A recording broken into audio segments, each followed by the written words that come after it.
big ones was Survivor Series in '88. You were actually, you and the Warrior were, I think, like the last two in the ring. Hmm. So I know you had worked with them several times in WWF.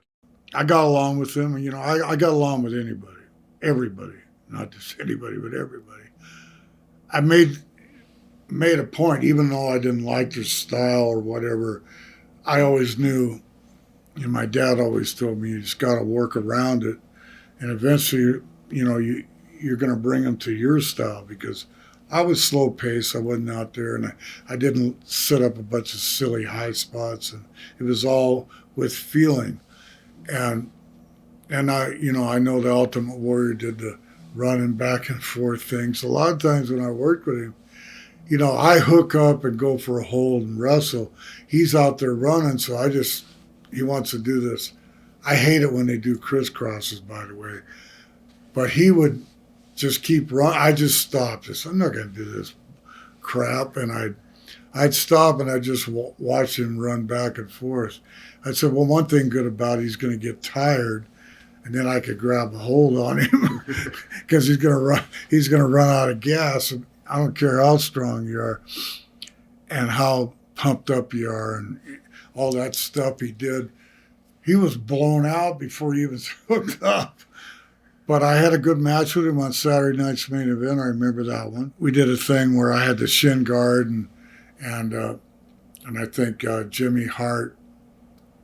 Maybe I didn't have the shin guard yet, but I know we did something where it was messed up, and he threw Jimmy Hart on top of me, and he got a 1, 2, 3. But it was like a messed up finish, but it didn't hurt me, and it was good for him. So I remember that was probably the biggest stage I had with him. You mentioned something about Survivor Series. Didn't work with the guy too much, but it reminds me of a story. I went to, this is after I left WWE.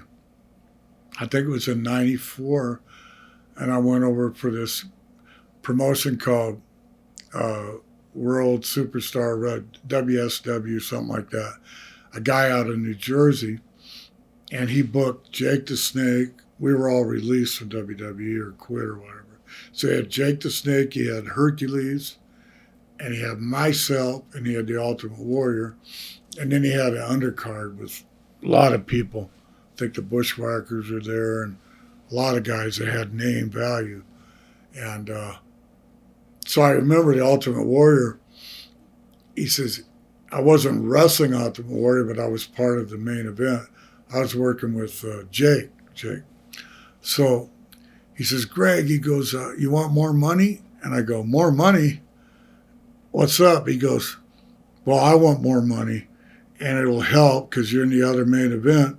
It'll help if we tell this guy we want more money or we're not going on. And I've never done this in my life before, never held money up, but I know it's been done. But I didn't have to. I was in WWE where it was all trust, but we're in Vienna. This thing is sold out, and we've been on the road for two weeks, and we're tired. And he goes, I could get you more money if you stick by me. And I said, sure, let's go for it. And the guy comes in, the promoter, and he's, I can't get, this is Vienna, Austria. I can't get American money over here. What are you talking about? But it wasn't long before, I'd say 10, 15 minutes later, he come in with all these Halliburtons. Everybody used to have Halliburtons back in the day. And they were full of $100 bills of money. And I'm not going to say how much more I got, but it was a significant amount. And so I never knew Warrior that well before that. But then, I said, man, you're a hell of a guy. Thank you. I at least doubled or tripled my money. And we went out and wrestled. And, I went out and wrestled Jake. And ever since then, his fond memories of the Ultimate Warrior. And it's so sad that he got put in the Hall of Fame and died a couple of days later. That was just tragic. But I had a lot of time for Warrior. He was different, a smart guy, and good memories. Did you have a chance to talk to him before his final appearance there? I saw him at some Comic Cons, and he looked a lot different. He cut his hair and everything, but all, just a handshake. How you doing? My wife knew his wife, and just sad.